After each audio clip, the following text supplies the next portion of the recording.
Hello, I'm Cookie, and welcome back to another episode of the Untold Origins, the series where I talk about the backstories of one or multiple minor characters from my series Legends. Today, I'll be talking about the last character part of the Seven Princesses, a group of princesses who are not royalty, but were chosen through an application. Let me introduce you to Emma, the only one of the group without a sibling. Born in the stormy isles on the island of Tempest, Emma had a very simple childhood. Her family was very poor, but her parents did their best to provide for her. Emma had inherited her mother's nature magic and had begun using it at a much younger age compared to other fairies. The two of them would tend to the garden, growing various fruits and vegetables, the main food source. However, their time together didn't last very long, as her mother got very sick, and because they didn't have the money to treat her, she passed away. Emma and her father were devastated, with her father blaming himself for not being able to provide for her. Over the next few years, he did his best to juggle work and spending time with his daughter. Meanwhile, Emma struggled to get over her mother's death, feeling like she was alone. Thankfully, she made a few friends who helped comfort her. She ended up spending time more at school or at friends' places than her own house, partly because her father was busy working, and partly because being at home reminded her too much of her mother. Life carried on like this until the end of high school. Despite being accepted to college, Emma couldn't afford to go, especially when her father getting older and less capable of taking care of himself. So, she decided to wait and save money. She worked until one day her father found an application to become a princess and encouraged her to apply. At first, she refused. You need me here, Dad. Don't tell me you don't need help. I know you're too proud to accept it from anyone. But you need this more. You won't be going anywhere here. I want what's best for you, and this is it.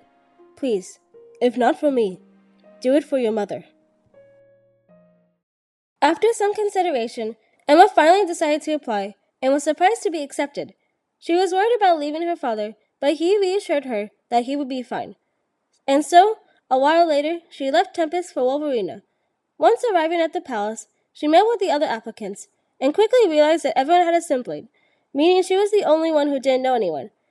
But it didn't take long for her to notice one of the applicants was standing alone, which was Alana. She introduced herself and tried to have a conversation, making note of Alana's shyness and quiet nature. She soon met the royal family, and training officially began, and Emma immediately had second thoughts about this. She hadn't spent too much time practicing her magic ever since her mom died, but figured it'd be fine considering she was accepted. However, the other princesses were very skilled compared to her, though they still had room for improvement. Emma slowly started losing her confidence, which Queen Gloria noticed and reassured that she would be able to improve. When it was time for the oath, Emma was the only one who trusted Queen Gloria's intentions. In fact, besides the royal family, Emma was the closest to Queen Gloria, seeing her as a mother figure. I know you're trying your best, dear, but this level of performance can't go on much longer. I know. I'm sorry, Mom. I mean, Queen Gloria. Sorry about that. It's alright. I want you to come to the garden tomorrow afternoon to talk, okay? At the garden, Emma and Queen Gloria had a long conversation, which by the end of it, Emma had found a new surge of confidence and connection to her mother. After something, I won't say what happens, and their relationship becomes a little strained. Not completely ruined, but some trust is broken. Emma is able to improve her magical abilities and become a greater fighter. This also helps her grow closer with the other princesses, especially Alana, who had slowly opened up. All is well, until the other princesses decide to focus on their own aspirations. Emma didn't really know what to do, but she knew she wanted to see her father again. Thanks to her life at the palace, she was able to bring back some wealth with her and pull her father out of poverty. She also reconnected with her old friends and finally went to college to study plants. There, she met Elm, who would eventually become her boyfriend. Together, they moved into a larger-than-average home and adopted 3 Dalmatian puppies, Lucky, Golden, and Marble. Emma, despite missing her friends, was happy to find a purpose. Still, she holds on to the memories of her time as a princess. Memories she is forced to confront after an encounter with 3 of the main characters. Who they are, however, I will not say. And that's her backstory.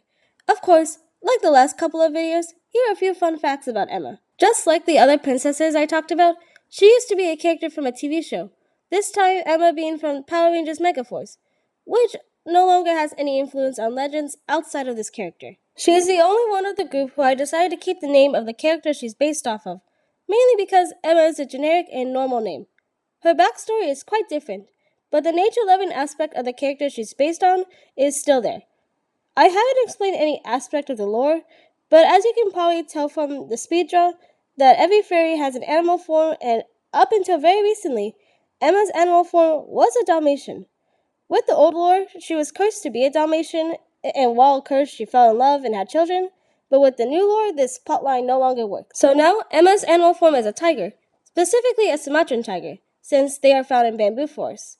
In my series, her home island of Tempest is the only place where bamboo grows. The Dalmatians that she ends up adopting, Lucky, Gold, and Marble, are named after species of bamboo, and Lucky's name is also a reference to the 101 Dalmatians. So, that's all I have for this video. Make sure to comment below what you thought of her backstory. Thank you so much for watching. Bye-bye!